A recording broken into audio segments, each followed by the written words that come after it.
Let's start doing anatomical terminology.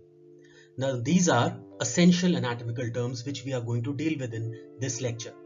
There are a number of terms which are used in anatomy to define structures, structural relations, but we will try and break them down so that it's easier for you to remember and understand these terms.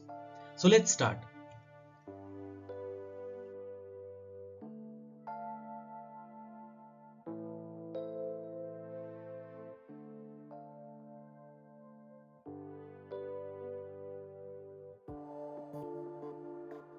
These terms are paired with each other so that it's easier to remember.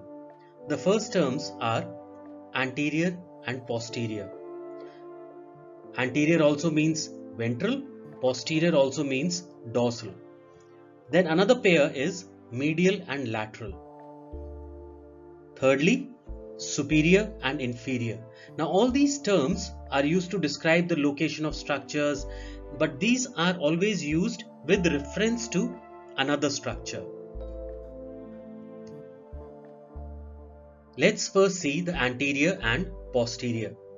Anterior means towards the front of the body and posterior means towards the back of the body. What does it mean? Towards the front of the body. Here in the image you can see this is the front of the body and this is the back of the body. Now if I have to use the term anterior, how will I use it? This is the chest, this is the arm. So your chest lies anterior to your arm. Similarly, your arm lies posterior to the chest because it is towards the back. Your nose is anterior when compared to the position of the ear. Your ear is posterior when compared to the position of the nose. Alright, let's see medial and lateral. What is medial? To understand medial and lateral, first thing we have to remember or we have to understand is there is a midline of the body. If you remember from the previous lecture, we learned about a mid-sagittal plane. Mid-sagittal plane divides the body into equal right and left half. So this is your midline of the body. Now anything that is closer to the midline of the body is medial and anything that is away from the midline of the body is lateral. So let's see an example.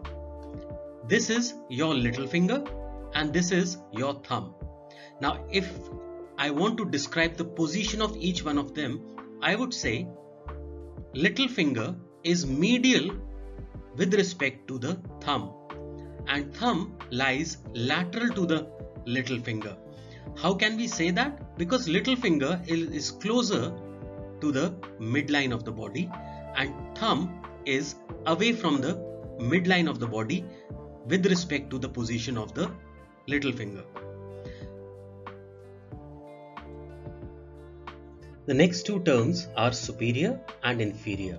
Superior refers to any structure or any point that is towards the head and inferior anything that is towards the foot. That means, for example, now let's try and compare. Your navel or umbilicus lies inferior to your chest. Your chest lies superior in compared to the position of the navel. Similarly, your mouth lies inferior to the nose and the nose in turn lies inferior to the eyes. Eyes lie superior to both nose and mouth. So that is how we describe these relations. Now let's move on to let's see certain other terms. These are your proximal, distal, cranial, caudal and rostral. What is proximal? It's a point which is closer to the structure of origin. What is distal? It is something away from the structure of origin. What do we mean by structure of origin? Let's see an example. This is the shoulder. From here the arm starts, then you have the elbow, then you have the forearm, you have the wrist and then you have the palm, right? So here I can say elbow is proximal to the shoulder because it's closer. But closer to, in comparison to what? Closer if I compare the wrist or the palm. So the palm is distal to the shoulder when compared to the elbow, position of the elbow. So you have elbow is proximal. Similarly, you can say your knees are proximal to the hip while your ankles are distal to the hip. Then you have terms cranial and caudal. Cranial means anything that is towards the head, and caudal means anything that is towards the tail. Now remember that tail. Why do we use the term tail? Humans don't have tail, but the same terms is used in studying anatomy of the animals. So just like superior and inferior, we use the terms cranial and caudal. Then you have rostral. Rostral again means posterior, but this term is generally used in structures present inside the head, so the smaller structures. Now there are two other terms which are superficial and deep. Superficial is anything that is towards the surface of the body. Deep is away from the surface of the body. What do we mean by surface of the body? We are talking about the skin, the surface. Alright, so let's try and draw the surface. This is the front, this is the back. So you have the skin of the front of the body, or anterior we can call it now. This is the posterior part or the back, right? Now we can draw, let's assume that there is a structure lying here, that is A. Then you have another structure that is lying a little deeper to it. This is your structure B. And there is another structure C, right? This is your front, this is your back, or we should now use the terms anterior or posterior. Alright, now structure A, try and describe this. Structure A is superficial as compared to B and C. Structure B is superficial as compared to C. C is superficial as compared to B and A because now I am looking at it from the back. So now there are two approaches. I can surgically open up the body. Either I can open up the body from the front, or I can approach the structure from the back, right? So for example, if this is the kidney, kidneys are generally lying towards the posterior wall or the back of the body. They are closer to the back of the body.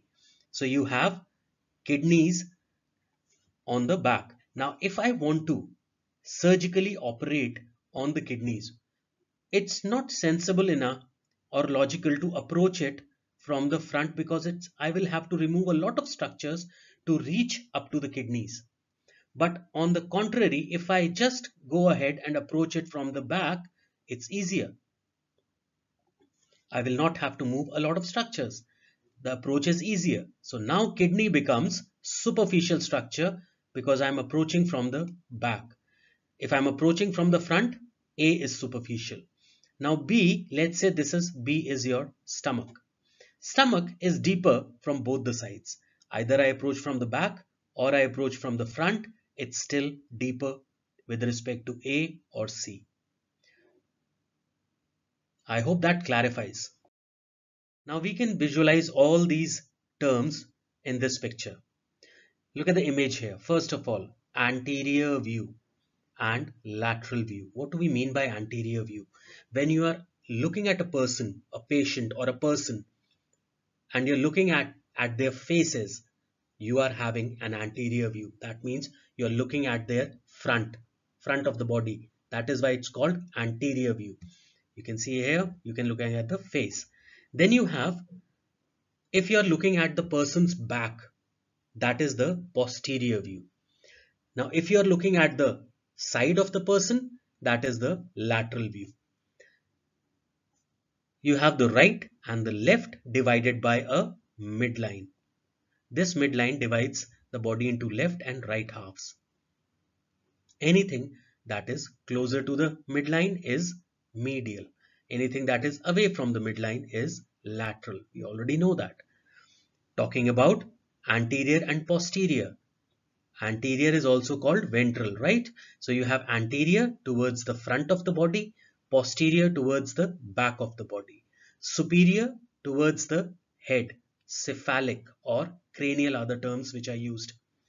Inferior, alternative is caudal, is towards the foot. Then you have proximal and distal. Here you can see proximal is towards the origin of the structure. That means in this case, we are talking about the lower limb or the legs. This is your region of the hip, and anything towards the region of the hip will be proximal. Anything away from it will be distal. So these are the terms which are basically used in understanding or learning anatomy. If you have not been able to comprehend at one time, do not worry. Go through the lecture. You will be provided with a PDF of these terms and more along with this lecture.